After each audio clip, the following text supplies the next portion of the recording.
Hello and welcome to the real or virtual images revision video from scienceworksheets.co.uk. Please like, subscribe and comment to support the channel. A real image is formed when the light rays converge to form an image which can be projected onto a screen.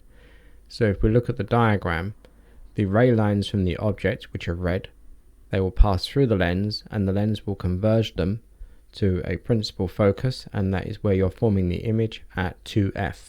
A virtual image cannot be projected onto a screen because the light rays do not converge.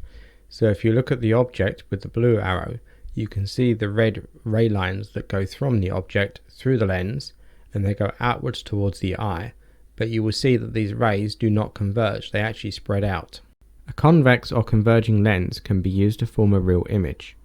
Now we're going to start with the object between f and 2f, and the ray lines that form from that will form an image on the opposite side of the lens that is a real image. It's inverted because the arrow is now the opposite way to the object arrow, and the image is larger than the object. But as we move that object slightly to the left, so it's now at 2f, the image formed is still real, it's still inverted, but it's now slightly smaller, so actually it's the same size as the object. And as again we move that object further to the left, so we now go beyond 2f, a real image is formed. It's still inverted, but it's actually smaller than the object. You can see the green image arrow is tiny compared to the blue object arrow. A convex or converging lens can be used to form a virtual image if the object is placed between the lens and f. You will see the light rays from the object pass through the lens and they go into the person's eye, but they're actually spreading outwards.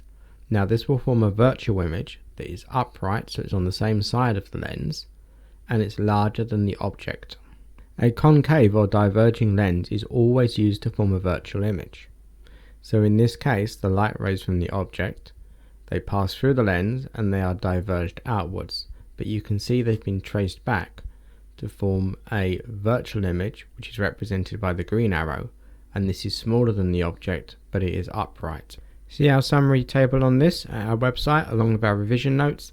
The link is in the description.